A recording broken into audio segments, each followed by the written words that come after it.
My wife's newly divorced friends convinced her she deserved more and encouraged her to have an affair with our married neighbor, claiming I wasn't fulfilling her emotional needs. When I found out, they all confronted me, saying I was emotionally distant and that affairs happen when husbands don't prioritize their wives. But what I did next brought them all to tears.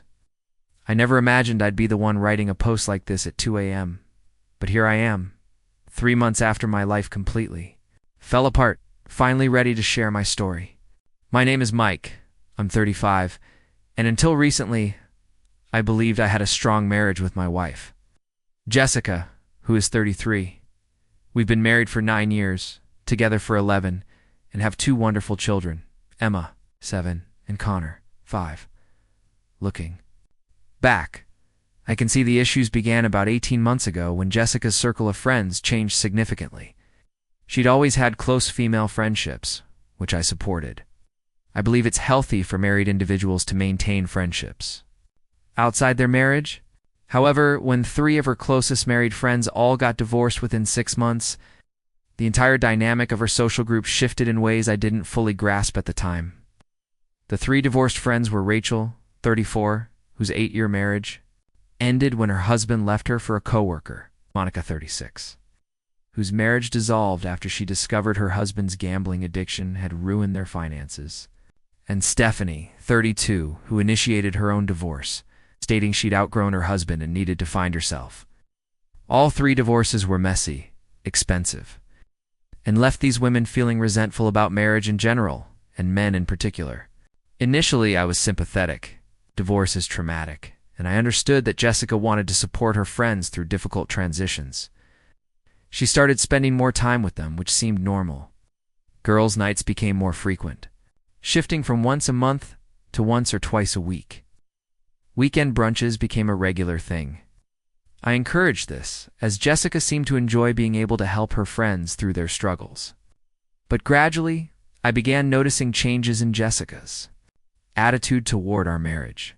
She became more critical of me in ways that felt unfamiliar. Small things that had never bothered her before suddenly became major issues. The way I loaded the dishwasher was wrong. The way I helped the kids with homework wasn't engaging enough. My work schedule, which had been consistent for years and never a problem, was suddenly proof that I didn't prioritize our family. When I tried to address these concerns, Jessica would dismiss them or turn them back on me. "You're being too sensitive," she'd say. "Or maybe if you actually listened to me instead of getting defensive, we wouldn't have these problems." Conversations felt repetitive and frustrating in a way that was completely new to our relationship. The criticism escalated over several months. Jessica started comparing me unfavorably to other husbands in ways that seemed designed to make me feel inadequate. "Sarah's husband brings her flowers every Friday," she'd mentioned casually. "Tom always helps with the kids' bedtime routine without being asked." These comparisons felt petty, and unlike the woman I'd married, who had always appreciated my efforts, even when they weren't perfect. Around the same time, Jessica's appearance and behavior started changing. She began working out more frequently and buying new clothes that were more revealing than her usual style. She started going out for drinks after work with colleagues, something she'd rarely done before. When I'd ask about these evening plans, she'd be vague about who she was meeting or where they were going. The most unsettling change was how she talked about our neighbor Brad. Brad lived 3 houses down with his wife Karen and their 2 teenage kids. He was a contractor who worked from home and was often outside doing yard work or home improvement projects. Jessica had never paid much attention to Brad before, but suddenly she was bringing him up in conversation regularly. Brad replaced his entire deck by himself, she'd mentioned while I was struggling with a simple plumbing repair. Brad's always out there working on his house, making improvements. When I'd suggest hiring professionals for projects I couldn't handle myself, Jessica would respond with comments like, "Brad would never pay someone to do something he could learn to do himself." I started noticing that Jessica would find excuses to be outside when Brad was working in his yard. She'd suddenly decide to water our plants or check the mailbox whenever his truck was in the driveway. When I mentioned this observation, she accused me of being paranoid and controlling. The breaking point came during what I now know was a carefully orchestrated campaign by Jessica's divorced friends to convince her that our marriage was fundamentally flawed. They'd apparently been feeding her a steady stream of advice about how she deserved better and how I was emotionally unavailable. The irony is that I was completely available. I just wasn't available for the drama and constant criticism that had become Jessica's new normal. One evening in late spring, Jessica announced that she was going to start having regular girls' nights at our house instead of going out. The girls want to spend time at home instead of bars, she explained. We'll just order takeout and watch movies. It'll be more relaxing. I thought this was a positive development. Fapping her friends over meant I could meet them and maybe understand what was influencing Jessica's changed behavior. The first few girls' nights seemed innocent enough. I'd say hello when the women arrived, then retreat to my home office or the garage to give them privacy. But I started noticing that their conversations, which I could occasionally overhear from other parts of the house, seemed to focus heavily on men and relationships. There was a lot of laughter and animated discussion that sounded more like plotting than casual socializing, and my suspicions were confirmed when I accidentally overheard a conversation that made my blood run cold. I'd come back inside from the garage to get a glass of water and could hear the women talking in the living room. Rachel was speaking loudly, clearly having had several glasses of wine. "Jessica, you're wasting your best years on someone who doesn't appreciate you," she was saying. "Look at Brad. He's right there. He's obviously interested, and he actually knows how to take care of a house and a woman." "I don't know," Jessica replied, but her voice sounded uncertain rather than dismissive. "I mean, we're both married." "It would be complicated." "Complicated how?" Stephanie chimed in. "You think Mike is worried about your needs when he's buried in his computer all night? You think Brad's wife appreciates what she has? Sometimes people need a wake-up call." Monica added, "Honey, emotional needs are real needs. If Mike isn't meeting them, you have every right to find someone who will. It's not like you're planning to run away together. You're just exploring a connection." I stood frozen in the hallway, listening to these women encourage my wife to have an affair with our neighbor. The casual way they discussed betraying both marriages was chilling. They weren't talking about Jessica leaving me for someone else. They were talking about her having a fling to satisfy needs I apparently wasn't meeting. "What if he finds out?" Jessica asked. "Find out what?" Rachel laughed. "That you're talking to an attractive neighbor? That you're finally putting yourself first for once? Mike needs to learn that ignoring your wife has consequences." From that moment on, I knew I needed to document what was happening. These women were actively encouraging Jessica to destroy our marriage, and they were doing it in my own home while I provided childcare for our kids. The manipulation was sophisticated and deliberate, designed to make Jessica feel justified in whatever she decided to do. I installed a small recording device in our living room, hidden inside a decorative item that the women would never think to examine. Over the next month, I recorded 4 different girls' nights, and the conversations I captured were absolutely damning. During the second recorded session, the women had progressed from encouragement to specific advice about how Jessica should pursue Brad. Monica suggested that Jessica should start by asking Brad for help with yard work or home repairs, creating opportunities for private conversations. Stephanie recommended that Jessica should compliment Brad's work and compare him favorably to me, making him feel appreciated and desired. "Men are simple," Rachel declared during one particularly toxic conversation. "They want to feel needed and admired. Brad's wife probably takes him for granted, just like Mike takes you for granted. Show him that someone notices his efforts." The third recording session included detailed discussions about how Jessica should handle the logistics of spending time with Brad without arousing suspicion. The women actually strategized about creating alibis and cover stories. They talked about how Jessica could claim to be running errands or attending PTA meetings when she was actually meeting Brad somewhere private. Most disturbingly, they discussed how to frame any affair as my fault if it was discovered. "You're not cheating," Stephanie told Jessica. "You're responding to emotional neglect. Mike has failed as a husband, and you're just finding the support and attention you need elsewhere." By the fourth recording session, Jessica was providing updates about her interactions with Brad, and it was clear that their relationship had progressed beyond friendly conversation. She described accidental encounters in their driveways, text message exchanges about home improvement projects, private conversations, where Brad had apparently expressed frustration with his own marriage. "He understands me in a way, Mike." "Never has," Jessica told her friends. "When I talk to Brad, I feel like he actually sees me as a person, not just someone who's supposed to take care of the house and kids." The women celebrated this development like they'd successfully executed a military operation. They toasted Jessica's progress and began planning the next phase of their strategy, which involved creating opportunities for Jessica and Brad to spend extended time alone together. One listened to these recordings in my office late at night, feeling like I was discovering that my wife was a completely different person than I'd thought. The woman I'd married would never have participated in this kind of calculated betrayal. But the influence of her divorced friends had apparently transformed her into someone capable of justifying an affair as emotional self-care. The actual affair began about 6 weeks after I started recording the girls' nights. Jessica's behavior became even more secretive and distant. She started taking her phone into the bathroom with her, something she'd never done before. She began going grocery shopping for hours at a time, returning with bags that seemed insufficient for the time she'd been gone. The most obvious sign was her sudden interest in Brad's work schedule. She always seemed to know when he'd be working from home versus when he'd be at job sites. She'd find reasons to be outside during specific windows of time, and I'd see her talking to Brad across our fence line or in his driveway. When I tried to address the growing distance in our marriage, Jessica became hostile in a way that felt completely foreign. "You're being paranoid and controlling?" she'd snap. "I can't even talk to neighbors without you making it into some conspiracy theory." The gaslighting was sophisticated and consistent with what her friends had coached her to do. Any attempt I made to discuss our relationship problems was reframed as evidence of my own inadequacy as a husband. I was too insecure, too demanding, too focused on work, too emotionally unavailable.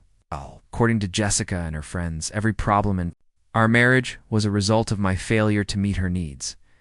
The confrontation came when I discovered that Jessica had been meeting Brad at a coffee shop across town every Tuesday and Thursday morning after dropping the kids at school. A mutual friend had seen them there, sitting close together and holding hands across the table.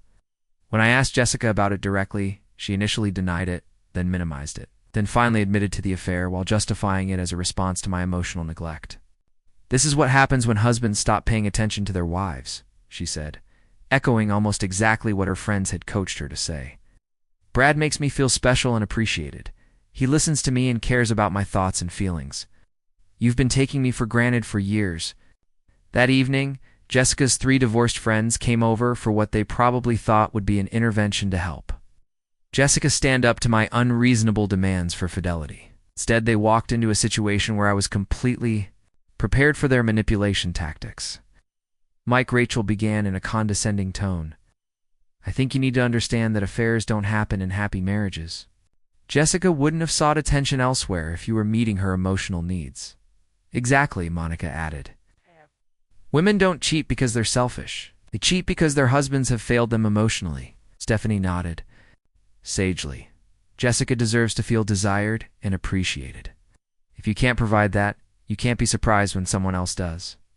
The 3 women tag-teamed me for over an hour, explaining how the affair was actually my fault and how I needed to take responsibility for driving Jessica into Brad's arms.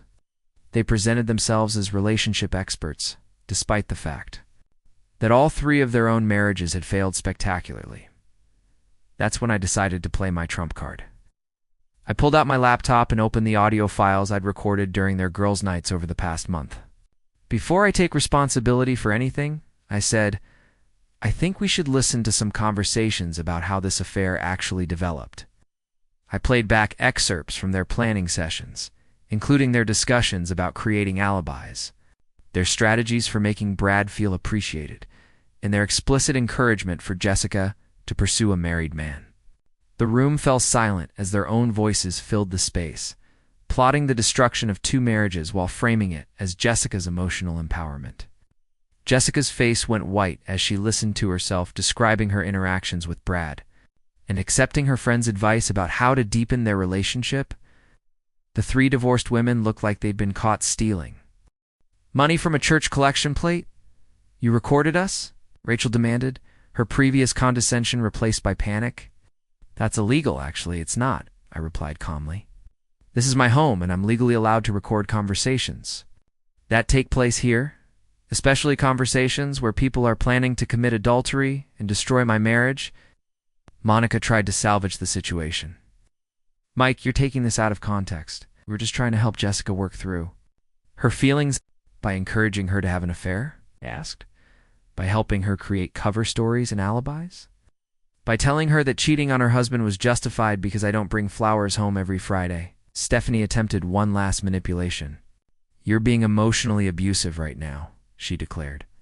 Recording private conversations and using them to intimidate Jessica shows exactly why she needs support from friends. Speaking of friends and support, I said, pulling out another folder. I have some information that might be relevant to your own situations. During my investigation into Jessica's affair, I'd done some research into her friends' backgrounds, particularly their divorce proceedings and custody arrangements. What I discovered was that all three women had custody agreements that included morality clauses, provisions that could affect their parenting time if they were found to be engaging in behavior that could be harmful to their children. Rachel, I said, looking directly at her. Your custody agreement specifically states that you can't have overnight guests when your kids are staying with you. But according to your social media posts, you've had several different men staying at your house during your custody weekends. Rachel's face strained of color. Her ex-husband had insisted on the morality clause specifically because he was concerned about her judgment regarding men and their children. Monica, I continued. Your divorce decree includes a provision that you have to notify your ex-husband if you move or change jobs, but you've been working as a bartender at 3 different establishments over the past 6 months without updating the court or your ex. Monica looked like she was going to be sick. Her ex-husband had been fighting for primary custody, claiming she was unstable and unreliable. And Stephanie, I finished, your custody agreement requires that you maintain a stable living environment for your daughter. But you've been staying at different men's apartments most nights, leaving your daughter with babysitters during your custody time so you can date. The 3 women sat in stunned silence as they realized that their own situations were far more precarious than they'd considered when they were encouraging Jessica to blow up her marriage. Here's what's going to happen, I said calmly. I'm filing for divorce. I'll be using these recordings as evidence that Jessica's affair was premeditated, that she had accomplices who actively encouraged her to betray our marriage. I'll also be sharing information about your custody violations with your respective ex-husbands, who I'm sure will be very interested to know how you've been spending your parenting time. Rachel started crying. Mike, please, my kids are everything to me. Don't do this. You should have thought about your kids before you encouraged a married woman to destroy her family, I replied. You should have considered the consequences before you turned affair planning into a group activity. Monica tried to negotiate. What do you want? What would it take for you to keep this information private? I want you to stay away from my wife and my family, I said. I want you to acknowledge that you manipulated Jessica into making choices that destroyed our marriage. And I want you to think very carefully about the advice you give to married women in the future. The aftermath was swift and devastating for all 3 divorced women. I did share the custody violation information with their ex-husbands, not out of vindictiveness, but because I genuinely believed these women were toxic influences who prioritized their own entertainment over the well-being of children and families. Rachel lost significant custody time with her kids when her ex-husband petitioned the court with evidence of her overnight guests during parenting time. The judge was particularly concerned that she'd been bringing different men around her children without proper vetting or consideration for their safety. Monica's ex-husband successfully petitioned for primary custody when the court learned about her job instability and failure to comply with notification requirements. Her pattern of deception during the divorce proceedings was seen as evidence that she couldn't be trusted to follow court orders. Stephanie lost custody altogether, temporarily, when her ex-husband demonstrated that she'd been abandoning their daughter with babysitters so she could pursue romantic relationships. The court ordered supervised visitation until she could prove she was prioritizing her child's needs over her dating life.